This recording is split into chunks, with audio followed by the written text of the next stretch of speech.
पहुंचा हूँ कसूर में दरबार आलिया बाबा बुल्ला शरीफ, और बिल्कुल मेरे बाएं जाने मेरे पीछे मस्जिद है। ये वो मस्जिद है जिस मस्जिद के इमाम बाबा बुल्ले शाह के वालिद मोहतरम थे, और मेरे दाएं जाने जो है वो वज़ू खाना है, और यहाँ पर आज़मीन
तो जैसे आपको मैंने बताया था कि हम लोग मौजूद हैं कसूर में, बाबा बुल्ले शाह का मज़ार है, और बाबा बुल्ले शाह के मज़ार पे चलते हैं, हाज़िरी भी करते हैं। मैं आपको बताता चलूँ कि बाबा बुल्ले शाह जो थे वो ज़ात में सैयदज़ादे थे, बुज़ुर्ग भी थे, लेकिन जिनके वो मुरीद बने, जिनके वो लड़ लगे, वो एक आराई थे, और उनका नाम था बाबा अनायत शाह वली, जो उनके उस्ताद भी हैं, और कह सकते हैं कि उनके बुज़ुर्ग हैं। उनके साया उन्होंने तालीम हासिल की। आज तक जितनी भी इज्जत पाई है, जितना भी इल्म पाया है, वो उन्हीं के वसीले से है। हम चलते हैं बाबा बुल्ले शाह के मज़ार, वहाँ फातिहा खानी करते हैं, और फिर मुख्तसर सी हिस्ट्री हम आपके साथ शेयर करते हैं। मेरे साथ रहिएगा, बाबा बुल्ले शाह के मज़ार में।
अभी गए थे बाबा बुले शाह के मज़ार पे, वहाँ हमने हाजिरी की। अगर आपको इनके अजीज़ कारक से मदाद मिलाता चलूँ तो मेरे बिल्कुल दाएं सामने पे इनके यार खास का मज़ार है, वहाँ चलते हैं, आपको उनकी दीदार करवाते हैं और फिर हम आगे आपको मामूली से जो मुख्तसर हिस्ट्री है वो आपको बताते हैं।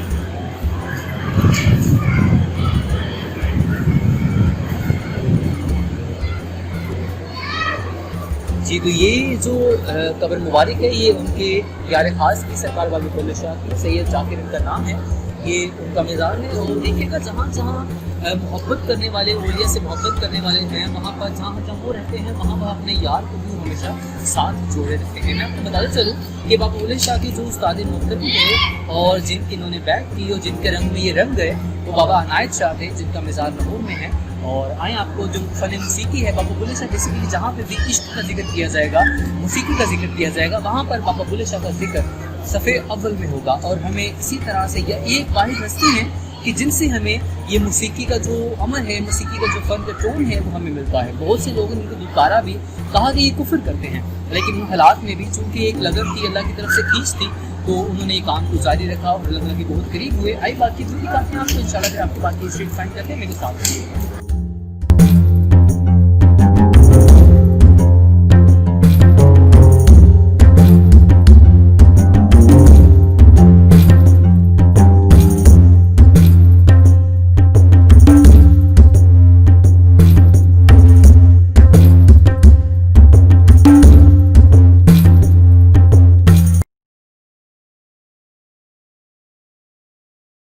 जी, तो आपको बताना चलूँ बाबा बुले शाह के बारे में। बाबा बुले शाह जब पैदा हुए तो आपका नाम जो था मोहम्मद था, और बुले शाह बच्चों को कहना नहीं आता था, तो बच्चे जो फती ज़ुबान में आपको बोला कहते थे, तो वहाँ से आपका नाम था वो बोला पड़ता। बाबा बुले शाह जो है वो 1680 में उस शरीफ के शहर में पैदा हुए, बिल्कुल उस शरीफ में पैदा हुए। आपके वालिद ग्रामी का जो नाम था वो शाह मोहम्मद दरवेश था, जो कि एक मस्जिद के इमाम थे। आपको बताते चलूँ बाबा बुले शाह एक सैयद ज़ादे थे और जिनसे आपको मोहब्बत हुई, जो आपके मुर्शिद बने वो एक अराई थे, उनका नाम जो है बाबा शाह अनायत है, जो कि लाहौर में मुकीम भी है। बाबा बुले शाह और पीर वारिस शाह दोनों एक और एक बहुत ही खूबसूरत हस्ती के शागिर्द हैं जिनका नाम है हाफिज गुलाम मुर्तजा। आप इन दोनों के शागिर्द हैं और बाबा जो गुलाम मुर्तजा है वो खुद कहते हैं ये दो ऐसे शागिर्द हैं जिनकी कभी मुझे समझ नहीं आई और मुझे मालूम था कि ये दो शागिर्द कुछ ना कुछ ऐसा जरूर करेंगे दुनिया में जो कि मुनफरिद होंगे।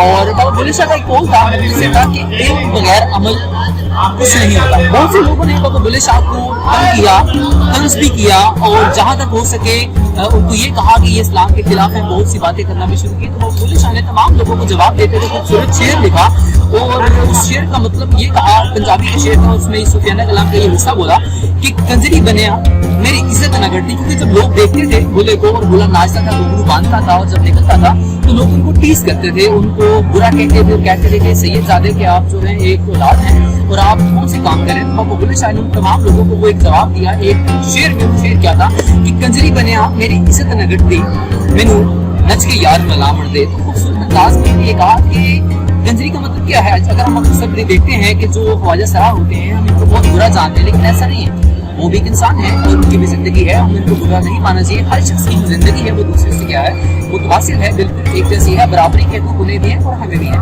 ये इश्क का दर्स है, ये हमें बाबा बुल्ले शाह से मिला है, तो हमें भी इस इश्क के दर्स पे चलना चाहिए। और बहुत सी ऐसे शेर हैं, जैसे एक शेर उनका मुझे बहुत खूबसूरत याद भी है जिसमें वो कहते हैं कि चल कलिया चल उठे चलिए जिथे सारे अन्ने, ना कोई सादी जात पूछे ना कोई साडू मन, यानी कि अपनी जात में फना हो जाओ, अपनी कोई पहचान ना हो, जो फना भी हो वो अपने मुर्शिद की हो। तो इसी तरह से मेरे पीछे जो है बाबा बुल्ले शाह का मज़ार है, ये भी अपने मुर्शिद के इश्क में इस तरह से मगन हुए, इनको ना अपनी रही ना अपने सैयद सादात की रही, एक अराई के शागिर्द होकर रह गए। और आज देखें कि दुनियादार कितनी दुनिया मेरे पीछे अगर आप लोग देखेंगे किस तरह से दुनिया आज इनकी ज़ियारत करने आती है। और ये कहा जाता है कि अगर कोई गुलकार बनना चाहता है, जब तक वो बाबा बुल्ले शाह के दर पर हाजिर ना दे वो गुलकारी के फन को हासिल नहीं कर सकता। तो बहुत लोग ऐसी विदाएं हैं दरबार में आपको व्यू दिखाते हैं, जब भी अगर आए यहाँ पे व्यू लाजमी करें। जो रूह को तस्कीन अल्लाह के वलियों की और अल्लाह के बंदों के घर में आके मिलती है, माने ऐसी तस्कीन कहीं पे आपको नहीं मिलती। तो बहुत से खूबसूरत दोस्त भी मेरे साथ यहाँ मौजूद हैं, बुजुर्ग हजरात हैं, उनसे बात करेंगे और उनसे पूछेंगे कि उनको यहाँ पर आकर कैसा लगता है और उनकी रूह को कैसा तस्कीन मिलता है। कुछ दरबार के आज़मीन भी हैं, उनसे भी बात करते हैं और आपसे मुलाकात करवाते हैं। मेरे साथ रहिएगा। तरह से मैं आपको बता रहा था कि हम बाबा बुल्ले शाह के मज़ार पे मौजूद हैं। आपको बता चलूँ कि इनके ख़ानदानी कवाल यहाँ मौजूद थे और उन्हीं के जो एक लड़ी में से आते हुए शख्स हमें कवाल हमें यहाँ मिले और बड़ी किस्मती वाली ये बात है कि वो हमें यहाँ मिल गए। हम उनसे बात करते हैं, आपको मिलाते हैं कि उनकी लड़ी में से जो फैज़ जिनको हासिल है वो फैज़ हमें तो नहीं। तो उनसे दरख्वास्त करूँगा, मैं नाम लेना चाहूँगा कि जिनका नाम हाजी मोहम्मद बख्श पिता है कि वो मेरे साथ आएँ और कुछ हिस्ट्री और बाबा बुल्ले शाह के जो अल्फाज हैं, जो उनके ख़ानदान को ये मोहब्बत मिली है बुजुर्गों के हवाले से, वो हमें इसके बारे में कुछ बताएँ। तो बाबा जी हमें सलाम कैसे हैं? बहुत खुशी हुई आपसे मिलकर कि आप यहाँ मौजूद हैं और हमारे लिए ये बहुत ही मुहब्बत की बात है, इज्जत की बात है कि बाबा जी के जो ख़ानदानी कवाल हैं आप उन्हीं कवालों की लड़ी में से हमारे पास मौजूद हैं। तो सबसे पहले तो आपका बहुत शुक्रिया, आप अल्लाह ताला आपको बहुत सेहत दे। हमें ये बताइएगा कि इस जो आपको फैज़ मिला है इसके बारे में आपका क्या ख्याल है, आप कितने लुत्फ़ होते हैं और आपको कितनी जो है अंदर को आपके मन को सुकून मिलता है, ये बताइएगा। हमें मन को सुकून इस तरह से मिलता है कि जब बाबा जी दुनिया पे तशरीफ रखते थे, ये तो एक पर्दा है अल्लाह की रात जिंदगी और मौत का। बिल्कुल ऐसे। तो जब बाबा जी हयात थे उस वक़्त से हम बाबा जी के खिदमत में आ रहे हैं। बाबा जी कलाम लिखते, हमारे बुजुर्गों को याद कराते, फिर उनसे कलाम सुनते। तो इसी तरह से आज हम भी 350 साल मुद्दत गुजर चुकी और आज हम फैज़ कलाम पढ़ते भी हैं, फैज़ याब भी होते हैं और इसी तरह से हमें रूह को तस्कीन मिलती है कि जब हम बाबा जी का कलाम पढ़ते हैं तो ऐसे महसूस होता है कि बाबा जी हमारे सामने बैठे हैं और हम कलाम पढ़ रहे हैं। माशाल्लाह जी, इनके ख़ानदानी कवाल है और आपको ये भी बताता चलूँ कि हम कलाम बुल्ले शाह बहुत लोगों से सुनते भी हैं, बहुत तस्कीन मिलती है, लेकिन सोचिए कि अगर हम उनके ख़ानदानी कवाल से कुछ कलाम की कुछ अशार अगर सुन लें, जो तर्ज इनको मिली है विरासत में, वो मेरे ख्याल से बाकी किसी भी गुलकार को, किसी भी फ़न पारे को नहीं मिल सकती। तो मैं इनसे गुजारिश करता हूँ कि बाबा बुल्ले शाह के कलाम के चंद एक या दो अशार हमें सुनने को अगर मिल जाएँ तो हमारे लिए अकीदत होगा। तो गुजारिश है कि चंद अशार जो मेरे परदादा जी हैं माशाल्लाह, बाबा देता है ये वो बुजुर्ग हैं जो कि बाबा बुल्ले शाह के साथ रहे और कवाली और सोना चांदी है। और ये मेरे बुजुर्ग, ये मेरे वाले साहब पढ़े हैं माशाल्लाह। और बहुत दादी परदादी शक्कर दादी पढ़े हैं। देख लें जितने भी वली होते हैं वो हमेशा अपने चाहने वालों को अपने साथ समेट कर रखते हैं। ये एक वली की और अल्लाह वाले की ये एक खूबसूरती है और एक मोहब्बत का अंदाज होता है। तो 2 अशार सुनते हैं और उसके बाद आपको इंशाल्लाह आता है जी 2 अशार सुनिए। ठीक है। तो बाबा जी फरमाते हैं, राती जागे ते शायक सदा में, राती जागन कुत्ते कह थी उत्ते, सारी रात वो चूं चूं कर दे, दिन जाए रड़ियां ते सुते कह थी उत्ते, धर माजक दा मुंह न छड़ दे, एवें 100 पैवन जुत्ते तैं थे उत्ते, उठ बुलिया चल यार बना ले, निताबादी ले गए कुत्ते कह थी उत्ते। इस शेर का मकसद ये है कि बाबा जी ने ये बताया है कि किसी चीज का तकब्बर और मान गरूर नहीं, मतलब कि आप ये समझे कि मैं सारी रात मैंने इबादत की है और फला आदमी या फला जानवर मेरे नजदीक वो कम करे, ये नहीं। ऐसा कारण है कि अल्लाह की ज़ात ही बड़ी है और उसको ही बड़ा समझना। जितनी भी इबादत कर लो, जितनी भी रियादत कर लो, अल्लाह की ज़ात ही अफजल है, उसे अफजल समझना। अगर आपने अफजल बनना है तो अल्लाह की ज़ात को मानना पड़ेगा। जी देख लें ये बातें हैं, जो फैज़ है ये सिर्फ मैं ये नहीं कहूँगा कि ये बोल रहे हैं, बेसिकली इनके खानदान को जो फैज़ मिला है बुजुर्गों के लिहाज से, ये वो फैज़ वो अल्फाज इनको बोले जाते हैं और इनके अंदर ये घुस चुके हैं, मन में आ चुके हैं। इतनी पाकी है, अल्फाजों में इतनी पाकी है और ज़ुबान में इतनी चाशनी है कि हर शख्स सुनना चाहेगा। बहुत खुशकिस्मत है कि आज इनसे मुलाकात हुई और यहाँ पर हमारा जो सफ़र है वो इख्तिताम की तरफ जाता है। अगर आप लोगों को हमारी वीडियो अच्छी लगी हो, बाबा बुल्ले शाह के मज़ार पर लाजमी आइए, यहाँ पर विजिट कीजिए। जो मन को सुकून यहाँ मिलता है अल्लाह वालों के घर में आकर मिलता है, मेरे ख्याल से वो कहीं आकर नहीं मिलता। अपना ख्याल रखिएगा और उन लोगों का ख्याल रखिएगा जिनका ख्याल रखने वाला दुनिया में कोई नहीं है। अपना ख्याल रखिएगा। हुस्नैन अली को लूशी वर्ल्ड के साथ इजाज़त दीजिए। अल्लाह हाफ़िज़।